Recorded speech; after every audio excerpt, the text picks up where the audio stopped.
Officer, I don't understand what this is about. I came in, ordered my drink, paid for it, and I'm waiting. That's it. Sir, someone called about a disturbance. I'm just asking for your ID. A disturbance? Look around. I'm standing here with a coffee. The coffee shop on 14th Street in downtown Washington, D, was already buzzing at 7:18 on a cool Tuesday morning. The air smelled like roasted beans and warm pastries, and the familiar rhythm of the morning rush filled the room. Espresso machines hissed behind the counter. Baristas called out names over the low murmur of commuters, preparing for another busy day in the nation's capital. Lawyers in tailored coats scrolled through emails while waiting in line. Congressional staffers hurriedly grabbed breakfast sandwiches before heading to Capitol Hill. Near the front of the line stood a tall black man in a charcoal suit, calm and unhurried, glancing at his phone as he waited for his coffee.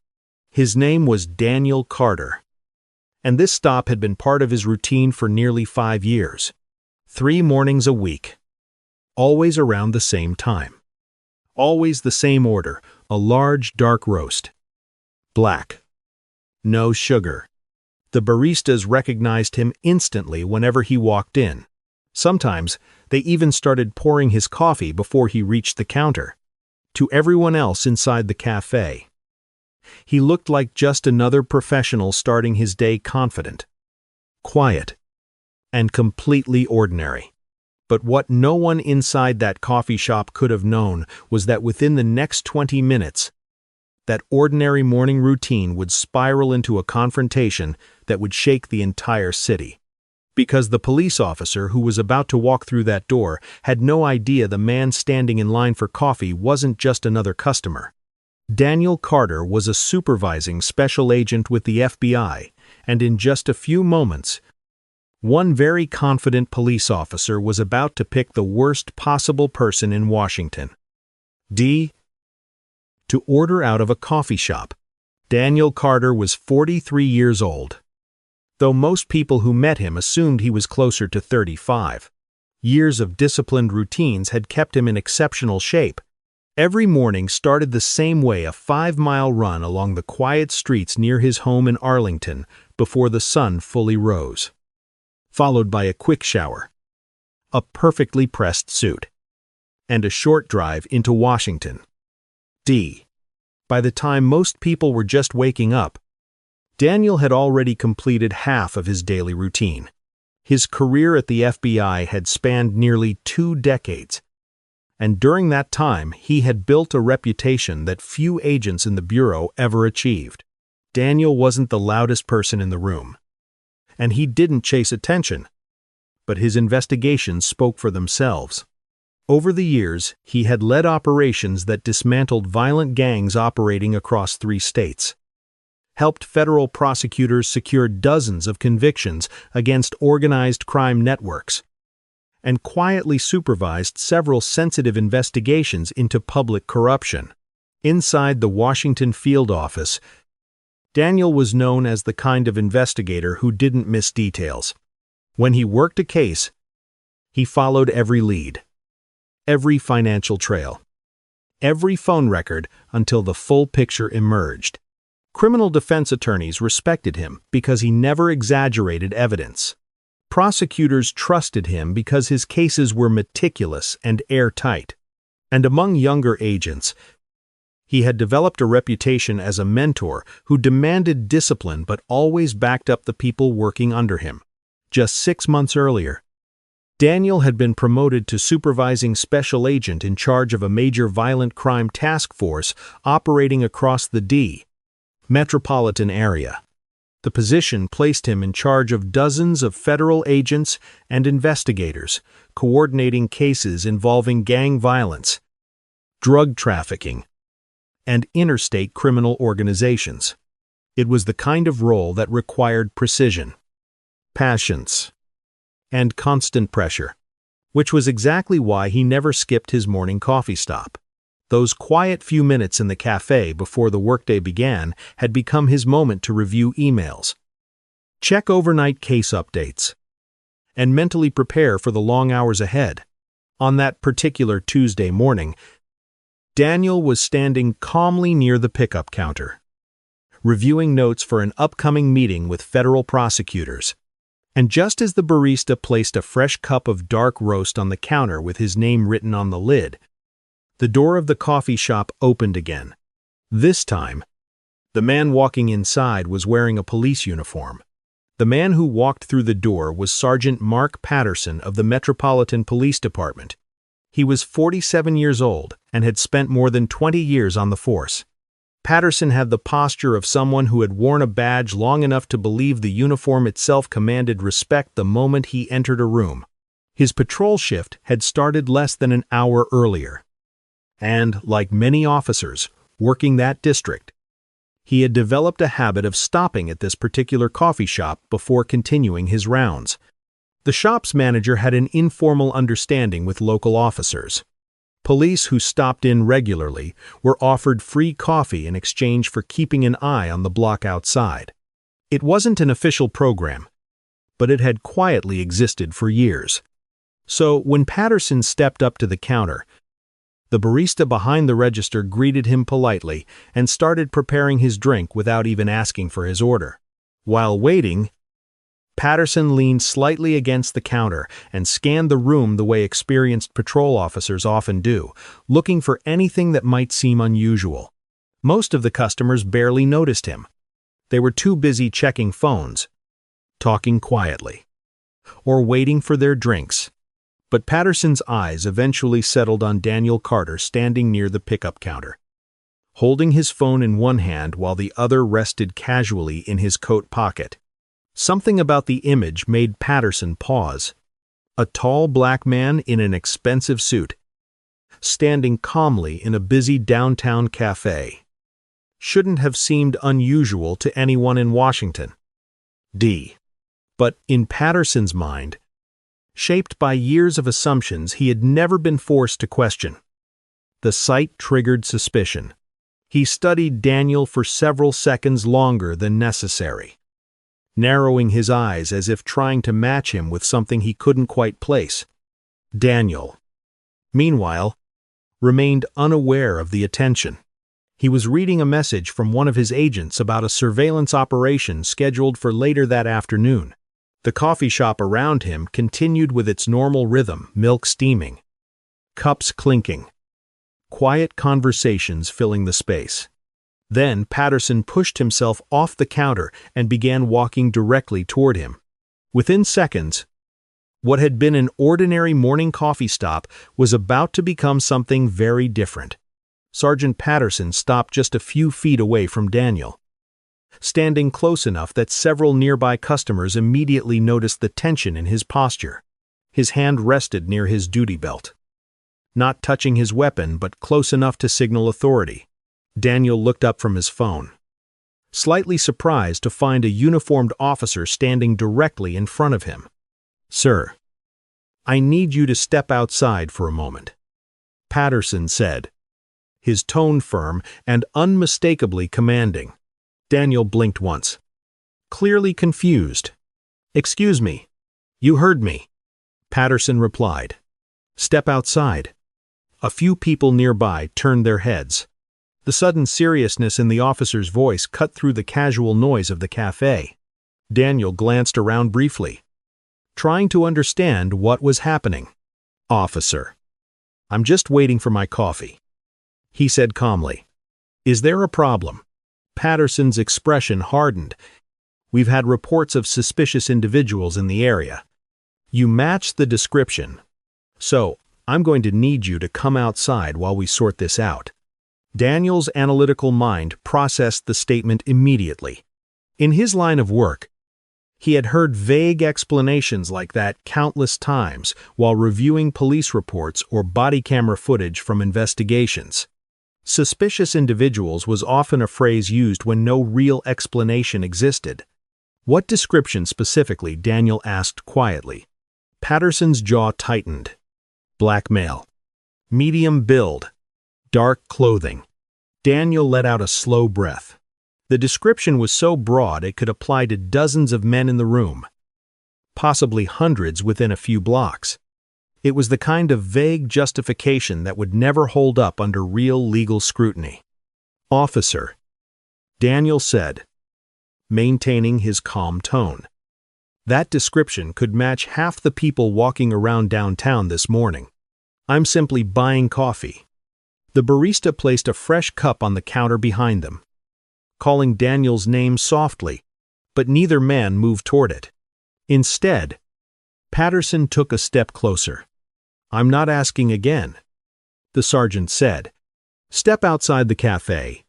For a brief moment, the room fell quieter than before. Several customers had stopped mid-conversation, watching the exchange unfold. One woman near the window slowly lowered her phone from her ear. Another man near the door subtly lifted his own phone, pretending to check messages while angling the camera toward the scene. Daniel Carter stood perfectly still, his expression controlled. Years of working federal investigations had taught him to read people quickly. And in that moment he understood exactly what was happening. This wasn't about a real suspect description. This wasn't about public safety. This was an officer who had walked into a coffee shop, seen a black man in a suit, and decided he didn't belong. Officer, Daniel said calmly, are you detaining me? Patterson's eyebrows tightened slightly. Most people in situations like this simply complied. They stepped outside, answered questions, and hoped the encounter ended quickly. The fact that this man was asking precise legal questions clearly irritated him. I'm conducting an investigation, Patterson replied. That wasn't my question. Daniel said evenly. Am I being detained? Or am I free to leave? The words hung in the air. A few people exchanged glances. Anyone familiar with police encounters recognized the significance of the question. Patterson's voice hardened. You're being detained until I figure out what you're doing here. Daniel nodded slowly, processing the statement. On what legal basis? Patterson's patience began to thin. You match a suspect description. I already told you that. What crime is this suspect alleged to have committed? Daniel asked. For the first time since approaching him, Patterson hesitated. It was only for a second, but it was long enough for Daniel to notice. Because there was no crime, there was no suspect. And both men now understood that. Patterson's face tightened as he realized the conversation was slipping out of his control. Around them, more phones were quietly pointed in their direction. Then, the sergeant made the decision that would soon destroy his career. Turn around, Patterson said sharply, reaching for the handcuffs on his belt. You're under arrest for obstruction. For a second, nobody in the coffee shop moved. The words seemed to hang in the air, heavy and unreal. Several customers stared in disbelief as Sergeant Patterson pulled the handcuffs from his belt with a sharp metallic click. A few more phones quietly lifted, recording every second. Daniel Carter didn't panic. He didn't raise his voice. He simply looked at the officer in front of him, studying Patterson's face the way a seasoned investigator studies a suspect who has just made a very serious mistake. You're arresting me for obstruction, Daniel repeated slowly, making sure the words were clear for every camera pointed in their direction. Because I asked you to explain the legal basis for detaining me while I'm standing in line buying coffee. Patterson's jaw tightened. Turn around and place your hands behind your back. Right now. Daniel's mind ran through the options in a matter of seconds. He could reveal who he was immediately. He could reach into his pocket, pull out his credentials, and end the entire situation before it escalated any further. But another part of his mind, the investigator who had spent nearly 20 years examining police misconduct cases, recognized something important. Everything happening in this moment was being recorded. If Patterson was willing to arrest a man for calmly asking legal questions in a crowded coffee shop, then the problem went far beyond a single bad decision. And if that was the case, exposing it properly might require letting the situation unfold just a little further. Daniel slowly placed his phone on the counter beside his untouched coffee. Officer, he said calmly. "Before you do something you can't undo. I'm going to give you one opportunity to reconsider what you're about to do." Patterson stepped closer. "Handcuffs ready. I'm not reconsidering anything," he snapped. Daniel nodded once. Then, in a steady voice that carried clearly across the silent cafe, he said the words that would change the entire situation in an instant. "My name is Daniel Carter," he said. "Supervising Special Agent, Federal Bureau of Investigation." For a moment, the entire coffee shop seemed to freeze. The hiss of the espresso machine faded into the background as every person within earshot turned toward the two men standing near the counter. Patterson blinked, clearly unsure if he had heard correctly. "What did you say?" the sergeant asked, his voice suddenly less certain than it had been seconds earlier. Daniel didn't raise his voice. He simply reached slowly into the inside pocket of his suit jacket. Several people watching instinctively held their breath, unsure what was about to happen. Patterson's hand tightened slightly on the handcuffs. Daniel carefully pulled out a small leather credential wallet and flipped it open. Inside were two unmistakable items: the gold badge of the Federal Bureau of Investigation and an official identification card displaying his photograph and title. Daniel held it steady at chest level so Patterson could read it clearly. "Daniel Carter," he said calmly. "Supervising Special Agent, FBI, Washington Field Office." The color drained from Patterson's face almost instantly. For the first time since he had entered the cafe, the confidence that had filled his voice moments earlier was completely gone. His eyes moved back and forth between Daniel's face and the credentials in front of him, as if hoping he had misunderstood something. "You're FBI," Patterson muttered. "I supervise multiple federal investigations in this city." Daniel replied evenly, "Including several involving law enforcement misconduct." A quiet murmur rippled through the room. One of the customers holding a phone whispered to someone beside him, "He just tried to arrest an FBI supervisor." Another voice spoke up from the back of the cafe. "I got the whole thing on video." Daniel closed the credential wallet slowly and slipped it back into his jacket. Then he looked directly at Patterson. "So I'm going to ask you again, Sergeant," he said calmly. "What specific articulable facts gave you reasonable suspicion to detain me inside this coffee shop?" Sergeant Patterson stood frozen for several seconds, the handcuffs still hanging loosely from his fingers. The confidence he had walked into the cafe with had completely disappeared. His eyes shifted around the room, suddenly aware of the dozens of people watching and the phone still recording every moment. "I didn't know," Patterson muttered, his voice unsteady. "You should have told me you were law enforcement." Daniel's expression didn't change. "That's not how the Constitution works," he replied calmly. "A citizen doesn't have to prove they're important enough to avoid being stopped without cause." The words landed heavily in the silent room. Patterson glanced at the phones pointed at him and quickly slid the handcuffs back onto his belt. The damage, however, had already been done. Daniel folded his hands calmly in front of him. "I'm still waiting for an answer," he continued. "What crime did you believe I was involved in when you ordered me out of this cafe?" Patterson opened his mouth, but no words came out, because there was no answer. The barista behind the counter nervously pushed Daniel's coffee closer to him across the pickup counter. The cup had been sitting there untouched during the entire confrontation. Daniel picked it up and took a slow sip, never breaking eye contact with the officer. "I'd like your badge number," he said quietly. "And the name of your supervising lieutenant." Patterson swallowed hard. "Sergeant Mark Patterson. Badge number 4521. And your supervisor, Lieutenant David Morrison." Daniel nodded once. "Good," he said. "Then I suggest you call Lieutenant Morrison and ask him to come here immediately." Patterson hesitated. Daniel took another calm sip of coffee. Because if he doesn't, Daniel continued. The next call I make will bring several FBI agents through that door. And this entire situation will become a federal civil rights investigation.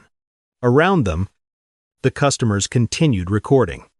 And Sergeant Patterson suddenly understood that the situation he had started was now far beyond his control. Sergeant Patterson's hand trembled slightly as he reached for his phone. Just minutes earlier, he had walked into the cafe, expecting nothing more than a free cup of coffee before continuing his patrol.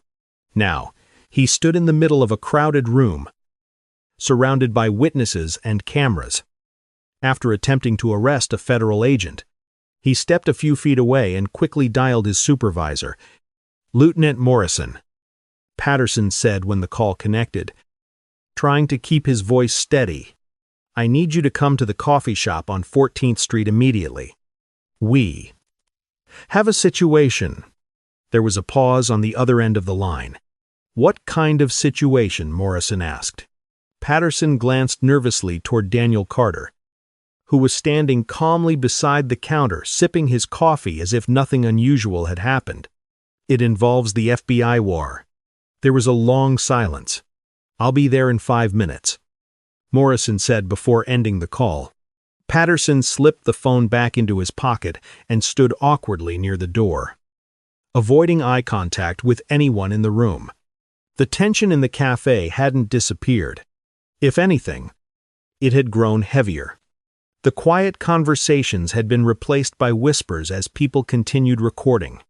Daniel, on the other hand, appeared completely composed. He took another sip of his coffee and briefly checked his watch. The barista who had served him earlier leaned forward slightly and whispered, "Your coffee's on the house today." Daniel gave her a small appreciative nod. "Thank you." A man near the window spoke quietly while still holding his phone. "I've got everything on video. From the moment the officer walked up to you." "So do I," another customer added. Daniel looked around the room at the people recording and nodded politely. "Please make sure you keep those videos," he said calmly. Then he turned his attention back toward Patterson, because in just a few minutes, when Lieutenant Morrison arrived, the situation that had begun with a simple cup of coffee was about to become much more serious. 8 minutes later, the glass door of the cafe swung open again. Lieutenant David Morrison stepped inside, scanning the room quickly. Morrison was 51 years old, a veteran officer with nearly 3 decades on the Metropolitan Police Department. But the moment his eyes landed on Daniel Carter standing calmly beside the counter, holding an FBI credential wallet in his hand, Morrison's expression changed. He immediately understood that something had gone very wrong. "Special Agent Carter," Morrison said carefully as he approached. "I'm Lieutenant Morrison. I understand there's been some kind of misunderstanding here." Daniel looked at him calmly. "There's no misunderstanding, Lieutenant," he replied. "Your sergeant walked into this cafe, saw a black man buying coffee, and decided I matched a suspect description that doesn't exist. Several phones in the room were still recording. When I asked him to explain the legal basis for detaining me," Daniel continued, "he threatened to arrest me. Then he pulled out handcuffs and attempted to place me under arrest for obstruction." Morrison slowly turned toward Patterson. "Sergeant, is that accurate?" Patterson looked down at the floor, unable to answer. Daniel continued speaking. "I asked him repeatedly what crime he believed I had committed. He couldn't answer. I asked for the specific suspect description. He gave a vague statement that would apply to half the people in this city." Morrison exhaled slowly. The situation was worse than he had hoped. "Special Agent Carter," he said carefully, "I want to apologize on behalf of the department. This shouldn't have happened." Daniel nodded once but did not soften his tone. "I've been coming to this cafe for years," he said, Same time. Same order. If Sergeant Patterson has been assigned to this patrol area, then he's probably seen me here dozens of times. Morrison glanced again at Patterson. He has. The lieutenant admitted quietly. Daniel folded his arms. Then the question becomes very simple. He said, "What exactly was different today?" For a moment, Lieutenant Morrison didn't answer.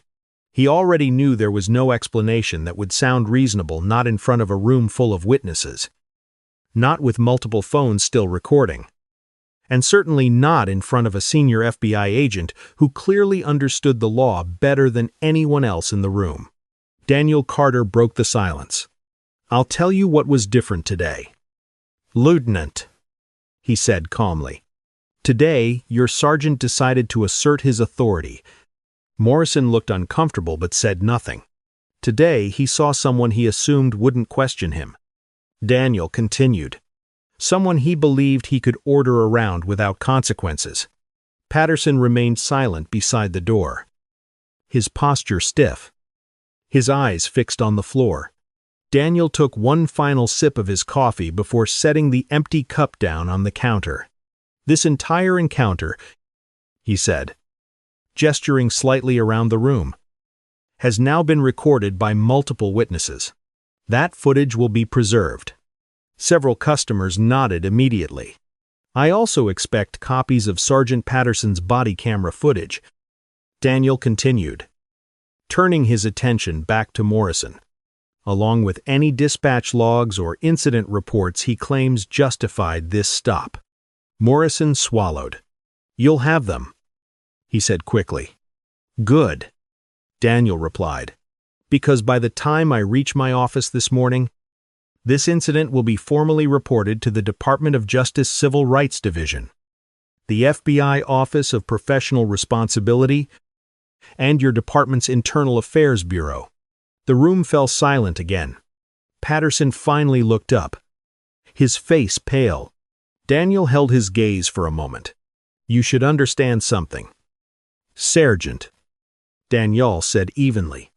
"I've spent the last 15 years investigating violent criminals and corrupt public officials." He paused. "And right now, the evidence in this room suggests you may have just given me a new investigation." Daniel let the words hang in the air for a moment. No one inside the cafe spoke. Even the usual morning noise had disappeared, replaced by the quiet awareness that something significant had just happened. Lieutenant Morrison nodded stiffly. "Understood. Special Agent Carter. We'll cooperate fully." Daniel studied both officers for a second longer, then straightened his jacket. His calm demeanor hadn't changed from the moment the encounter began. But everyone in the room could feel the shift in control. The authority Patterson had tried to assert minutes earlier had completely evaporated. Daniel turned toward the customers who had been recording. "I appreciate all of you documenting what happened," he said politely. "Please keep those videos. They may become important."